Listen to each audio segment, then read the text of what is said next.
He goes by many names, Maian, Annatar, but most know him as Sauron. In MESBG, we have the towering Dark Lord as depicted in the Peter Jackson films. But over the thousands of years of lore, Sauron has shapeshifted into many forms, including, but not limited to, a fairer form he adopted in order to trick the elves and later the Númenóreans. And it is this fairer form that interested me when I wanted to bring Sauron to the tabletop. I'm Joe from Windrush Wargamers, and here's how I brought Annatar to Middle-earth SBG. The story starts, as many hobby stories do, with a box arriving in the post. I had received the young Dark Lord from Norba Miniatures as a Christmas gift, for this very purpose. The miniature is nicely cast resin print, befitting the stature of the fallen Maian. He's even head and shoulders above the latest Witch King, who seems to have received the Primaris treatment in recent years. We had some comments on a previous video warning against buying from Norba Miniatures, but I thought it's fair to give my own experience. This print is finely detailed, the resin is very hard, it was actually quite a struggle to cut it at some points. As for the waiting time, my brother got me this gift. He told me that the waiting time was a couple of weeks. This is hardly surprising given it was the holiday season at the time. So that's my little review. I've got nothing really bad to say, to be honest. This is just my experience with one model, your results may vary. Time to prep the model now. After scraping a few of the remaining supports with a hobby knife, I glued in the right arm, which was holding his favourite piece of jewellery. This is where I decided to make a few small conversions to make the piece resemble the Sauron we know and loathe. The young Dark Lord on its own has his left arm by his side, but I wanted to outfit him with that imposing flanged mace. This would also be required as it's part of his profile in the game. For this, I started with a staple of this channel, the Forgotten World Living Dead Knights kit from Fireforge Games. I've used this kit previously for my Rider of the Dead and Deadmarsh Spectre conversions, and it comes with plenty of sinister, spooky extra bits. After snipping the mace head off the sprue with some clippers, I decided I needed to make the handle longer. For this, I turned instead to the 41st Millennium of all places, more specifically Force Halberd shafts from the Grey Knight's Terminator kit. I especially wanted to utilise the detailing on the pommel and the handle. I then used my hobby knife to remove the shaft either side of the large Terminator hand. After attaching the head of the mace to the handle, I pinned the two pieces of the handle together. This was done by drilling a hole either side and gluing the two pieces into place with some paperclip. This was to ensure a strong bond that wouldn't break during the rest of the conversion process.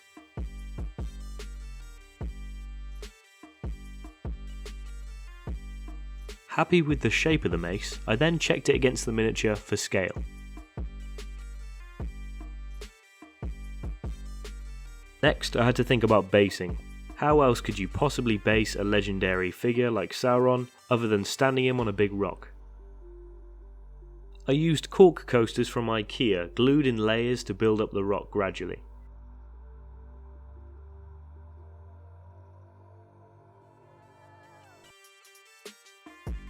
This was done simply with superglue and ripping off the overhanging edges. Knowing that I wanted to include lava on the base to represent the inside of Mount Doom, I made sure to only cover about half of the base with most of the layers, and the final layer overhanging slightly. This can be used as a platform, so he's standing right over the lava. With the basic shape of the rocks finished, I wanted to turn my attention back to the miniature. I used blue tack so that I could try a few poses in a dry fit without committing to gluing anything. I wanted the left hand to be calmly leaning on the mace. I quickly realised though that more alterations were needed. The overhanging cloak had to be snipped away with some clippers to make room for changing the pose of the left arm. After the excess cape was removed, I created a dent with a dental tool to act as a guide hole. I then drilled in the hole at approximately where the elbow would be, and then I was able to pin the left arm in place face down using a paperclip and superglue. With the left hand now glued in place, I needed to make sure that the mace fit underneath comfortably.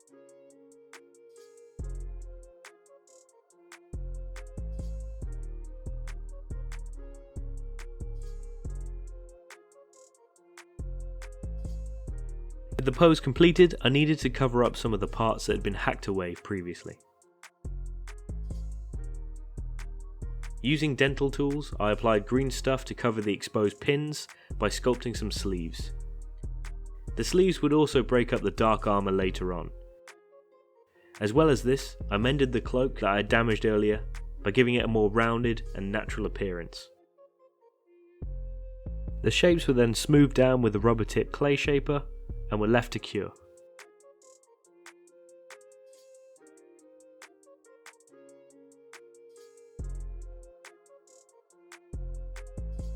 After the green stuff had fully hardened, I gave the miniature an all-over prime with a mid-grey, ready for painting.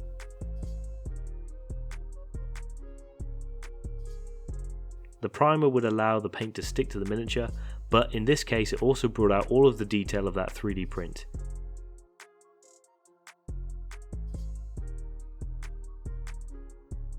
I looked online for many pictures of Annatar for inspiration, and I decided to use this one.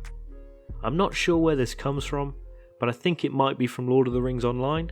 What drew me to it was the contrast from the pale skin and the dark hair, and also the white robe and the red streak down the middle. These themes help visually demonstrate the juxtaposition between the fair form that Annatar is portraying himself to be, and the more sinister reality of what he actually is. But the young Dark Lord miniature has a fair amount of armour, so I'll use this black and steel look that is synonymous with Sauron. This darkness will also break up some of those bright colours. I decided to go for a simple paint scheme, base all the colours and blend up between the highlights with glazes. I first blocked out all the metallic areas, silver armour, which will be blackened later on, and the dark bronze for the mace.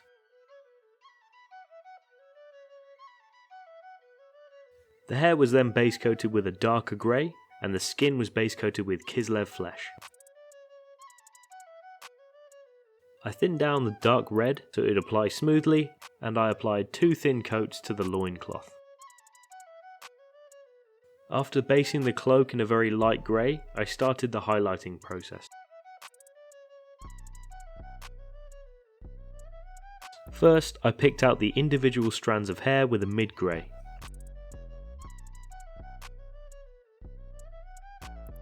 The original bronze that was used on the mace was mixed with some silver and was flat brushed on.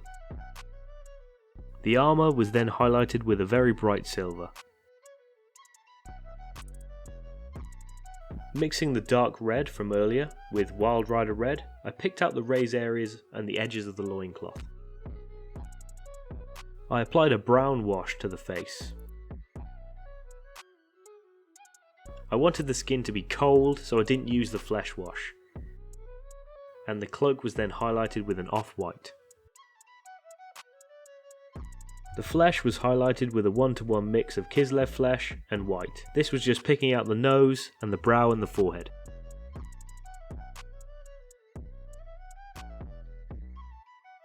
It is here where I decided to darken the armour down.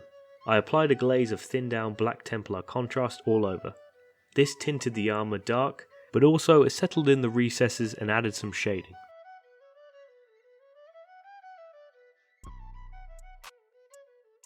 That same black glaze was then applied to the hair. As that all dried, he started to look a bit more like the Dark Lord.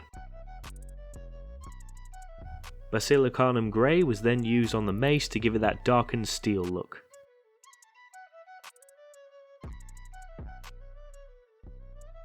Those glazes took a little while to dry, so I figured this was the best time to pick out the one ring with some gold. After the first glaze dried, the armour was looking a little bit oily, so I applied some neat Black Templar. This time I avoided the armour trim and just filled in the bigger flat surfaces. The result of this was a very dark armour with some finer silvery on the trim. Happy to move on from the armour, I felt the loincloth was looking a little bit flat, so I decided to add a recessed shade of red contrast paint. This gave depth to the fabric without tinting the highlights with a wash. I did some final touches on the paint job, but I won't talk about it for the sake of time. I then shifted my attention to the base. I primed the cork black and picked out any bits I'd missed with a large brush and some cheap black craft paint.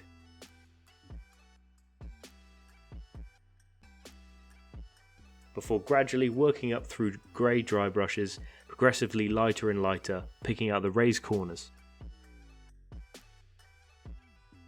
With the dry brushing complete, I moved on to the lava. I wanted some bubbles so it wouldn't all feel so flat. For this, I glued down a glass bead to be covered with the lava later. To simulate that lava, I mixed PVA glue with some red and yellow ink.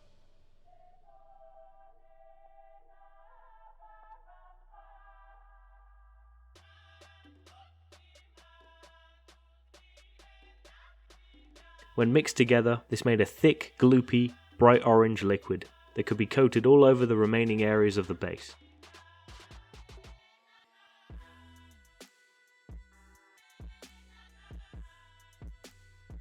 Once this mixture was fully dry, I wasn't quite convinced by that bubble. The PVA had shrunk around it and left it too pronounced to be really believable.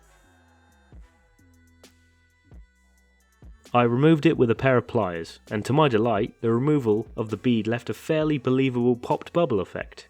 I hadn't intended this, but I'm very pleased with how it turned out. We don't make mistakes. We have happy accidents.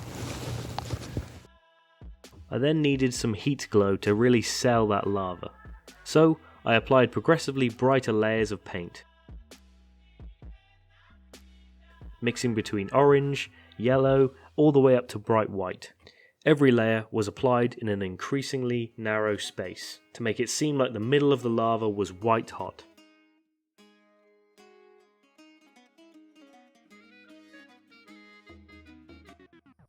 When this is dried, it looked quite rough, so I needed to blend between the layers so it looked more smooth. For this, I turned to a trusty orange glaze. The glaze was first applied to the underside and the rim of the rocks. This was to simulate the heat emitted from the lava. I applied several layers of this onto the surfaces that would be most affected. Then, I applied the glaze to everywhere except for the very white centre of the lava. This was to make the gradient from orange to white a lot smoother. Happy with that effect, I decided to use it in a few other places to tie the piece together. I dotted the eyes with the orange for that evil glow. I slapped a little bit of it on the one ring just for a bit of visual interest, and then applied to all the places on the miniature that would be receiving some of that heat glow, so the right leg and the front of the mace. The very last step of the base was to apply some ground coverage just to make it a bit less uniform and a bit more visually interesting. For this, I applied Geek Gaming Scenic's Volcanic Island. Dabbing on a few blobs of the basing glue, I spread this out evenly with a paperclip before sprinkling on the Volcanic Island.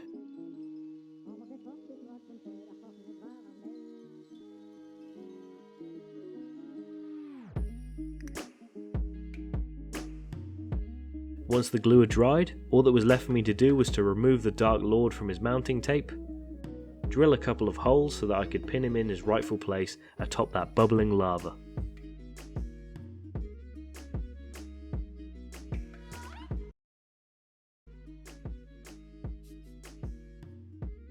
And here he is all finished up. What do you reckon? Did I do him justice? Does he resemble Sauron going through one of his emo transition periods? I'm very pleased with how he turned out, and I never intended for him to be anything other than a one-off, as I don't have a Barad-dûr army or anything. But during the making of this piece, I had an idea to make a new army. Oh shit, here we go again. The basic idea for this army would be entirely black Númenóreans led by Annatar, inspired by when Sauron used a fairer form to trick them into taking him prisoner. I would kitbash all of the black Númenóreans as I'm not really a fan of the originals, but I would use the same colour scheme as this, and I think it could look pretty striking on the tabletop. But perhaps that's a video for another time.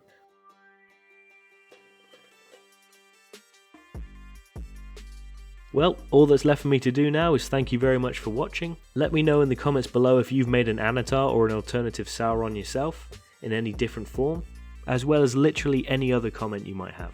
Make sure that you've subscribed for more Middle-earth content, including conversion guides and terrain making tutorials. We've got loads of big projects coming up this year as well. I've been Joe from Windrush Wargamers. Thank you very much for watching. I'll see you in the next one.